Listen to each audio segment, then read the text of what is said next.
Hello everyone, I'm here with... Hi, I am Dahlia Legault, and I play Francine on The Walking Dead. We're at the 4-State Retro Pop Culture and Comic Con on Saturday, April the 30th.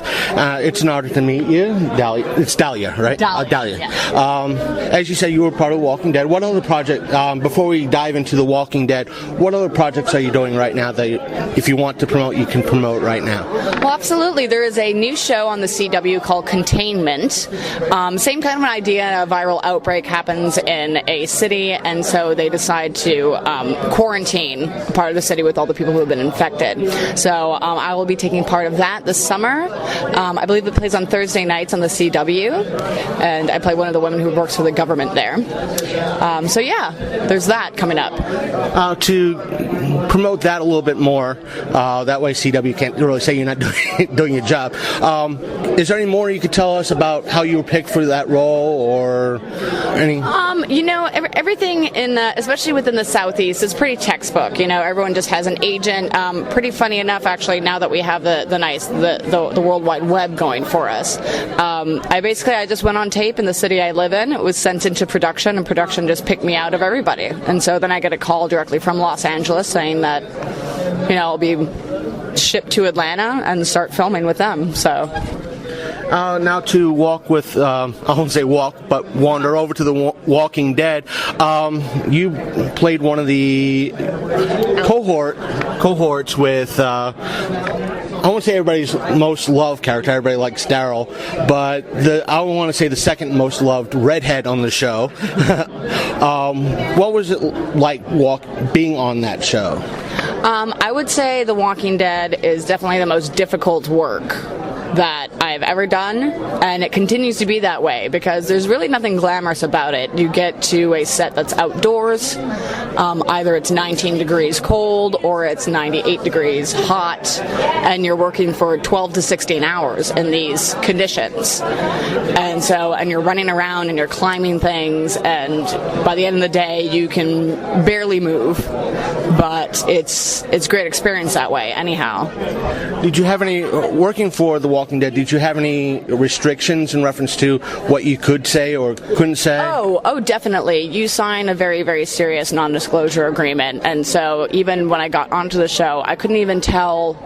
I think I told my mother and my sister about it, but then I couldn't tell absolutely anybody else that I was taking part in it whatsoever until the episode aired, which was about 5 to 6 months after I filmed the episode. So it wasn't like, hey, I'm on Walking Dead and come check out the show. Absolutely not. I had to keep it from everybody. And it's of course, once the episode aired, then, everything blows up and, all your friends are coming at you and all this kind of stuff. But I would say for good reason they keep it from the entire public. But at the same time, yeah, it's kind of hard to not share your joy and excitement with the people that you know and the people that you love, Did you, I know through rumors that there is a zombie school, but did you do anything to prepare for your role? Other than basic acting training, that I do have a degree in theater, and so like those things. But honestly, Francine has not been killed yet. She is not a zombie. I have not experienced that just yet. So no, other than my basic acting training, that's about all the prep that went into it. Yeah, I was going to go somewhere else. I can't remember where I was going to go. That's the thing. I should have rewatched the season that you were predominantly in, but I don't remember you getting killed off in any way. Was the character just wandered off to the sunset? It's very bizarre, again, because we're not allowed to say anything, and production doesn't tell you anything either. Francine is still present all throughout season 6. She's not very active. She doesn't have a lot of lines. She doesn't really do much around season 6, but they did not bother to kill her off. So in essence, you're wandering around somewhere. In essence, I'm wandering around somewhere. Alexandria is not destroyed, so if they go back to Alexandria, maybe she'll have more substance within season 7, but they have not told me anything, so I have just as much of an idea as everybody else does, which is absolutely nothing. I know you would hate. I don't want to say that you're a second stringer character-wise, but would you like to see your character more predominantly in the show? Oh, absolutely, of course. I mean, I would say that like sometimes it gets a little frustrating where I ask myself, like, well, what are they doing with her? Especially if they didn't choose to kill her off in season 6, it means they must be trying to do something with her, right? I mean, I don't know. And so, of course, I would love nothing more than become, an official, recurring, or regular character on The Walking Dead. That's what I've been hoping from the minute I got booked. So, but again, it's all up in the air. Since you're still considered part of the show, have you kept up with the show, or do you watch yourself? Oh, definitely. It's kind of funny because I started watching The Walking Dead just as, some prep to see what kind of shows I would be auditioning for ever since moving to the Southeast. Vampire Diaries shoots in Atlanta, the original shoots in New Orleans. There's what is the other one called? Can't remember. There's about like 5 or 6 other shows that shoot within the Southeast. So it's always a good idea to start watching the shows that you would be auditioning for. So I started watching The Walking Dead, and funny enough, I just became a rip-roaring, obsessed fan with it, as most other people do.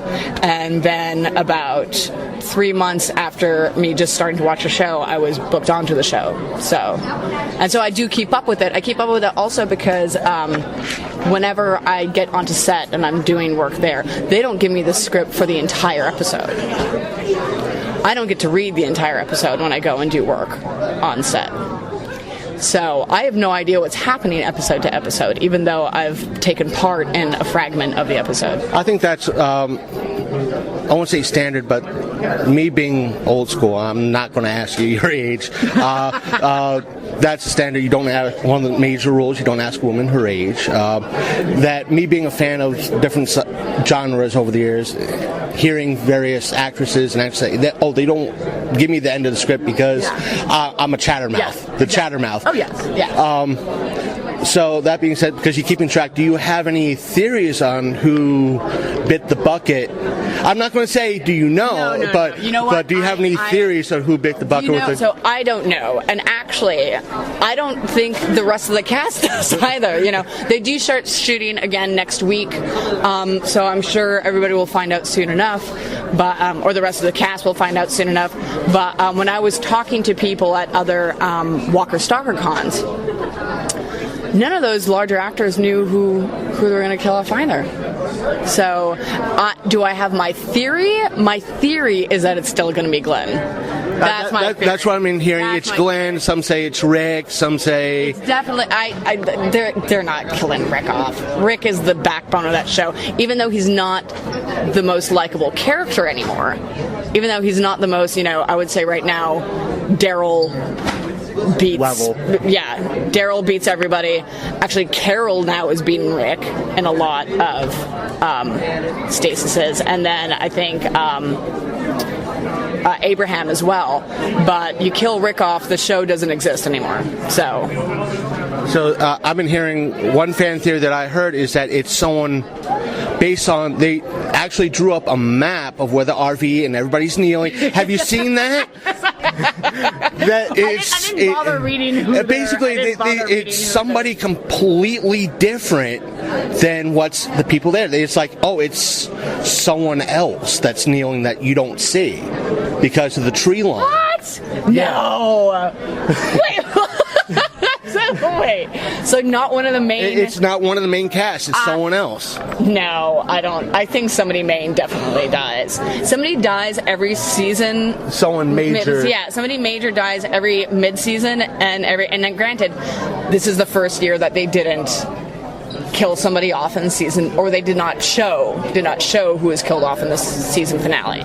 So somebody definitely, I think they would cheat everybody out dramatically if it wasn't somebody predominant. the thing is, my thoughts are, what if it's Maggie? Because she's... Her being pregnant, I think, would have far too much repercussions. Yes, I think that would be far too. What's the word I'm looking for? Just too troublesome, and I've also thought it was Rick too because of how. I mean, Rick. It would surprise me, but again, I think if you take Rick out, the whole show will just crumble. You know, I think I would say. You know what? What if it's Carol?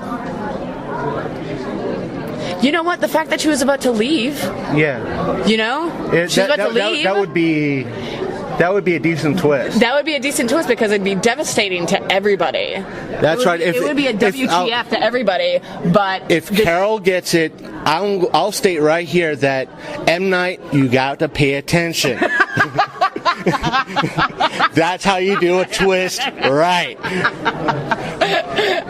Yes, I agree. Yeah, so no, let's go with that. I'm changing my mind. That it's Carol. Carol steps up and says, "Let me take the one." But leave, man. That makes the most sense. With her moral thing and changing everything. That's when you know someone's gonna get it. Don't you think? Well, Rick also kind of became. What's his name? Like how everybody said, his wife and his partner had an affair, and he became the dominant, I don't want to say prick, but that's what he became. Now, Rick is becoming almost that level of a prick, that he's also doing that personality change, even though he's the backbone. But he's done a bunch of personality changes, don't you find? He went from a hero, and then after his wife died, that he kind of lost his mind. And then getting into Alexandra, he almost, I think Alexandra, when they first got in there, and he just became an a-hole. He became an absolute a-hole. And, I actually started to dislike Rick quite a bit when he first got into Alexandria. I think it was episode 515, where Michonne had to, punch him in the side of the head in the last 2 seconds of the show. Do you not remember that? I think so. Yeah, he's about to shoot, what's his name? Jess's husband. He's about to shoot, and then Michonne comes and punches him in the side of the head, and then he's tied. There was a minute where he had to be taken down.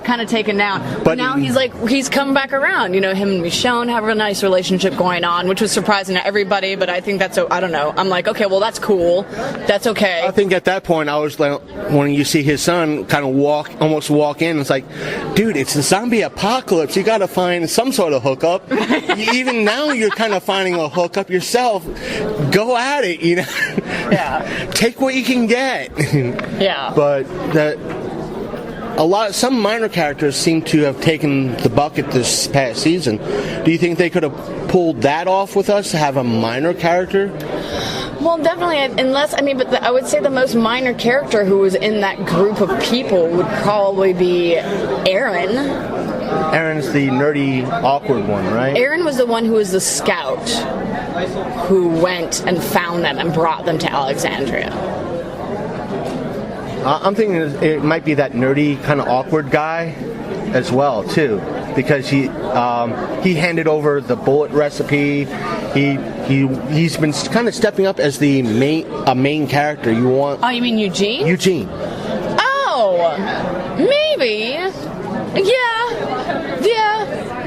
It could be almost anyone. But I think for them to really, I think they're going to put a punch in everyone's face. How many fans do you see that, even though it might be, let's say, they take out Carol, and half the fandoms, you go to Walker, you're a guest at Walker Stalker, you're a guest here.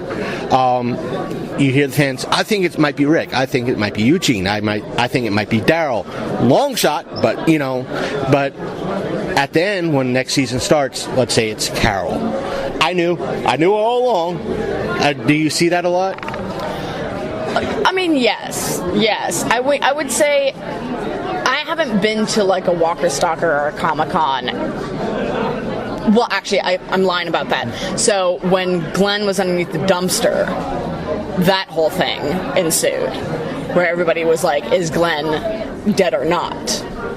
So, yes, there's a lot of people who come back, and there's a lot of theories that are discussed at these events. A lot of theories. And sometimes, you're talking to a person for 10 or 15 minutes about what is it's going to happen, or what it is they thought was going to happen, and what they thought it was that should have been done. Speaking of shows, what was your first show experience, being in touch with the fans and so forth? It was the Walker Stalker that happened Halloween in Atlanta last year. So that was my first one. And pretty crazy. I will say, because Francine is a minor character, I didn't have as much as a turnout as the main people. But it was still great to to communicate with fans, and I communicate on a very one-to-one level with everybody. I have conversations with them, as opposed to the other people who don't have time. All the other people have time for is just to sign the autograph and just get people in and out of line. So it's very cool. I would say what I like the most, though, about these large conventions is actually hanging out with the other people who are working the convention. My celebrity managers, the people who run the Fan Fest and the Walker Stalker Con. Those are my favorite people. I consider these people my best friends now. The other people I get to meet, I got to share a traveling van with Robert Englund at the last one I was at.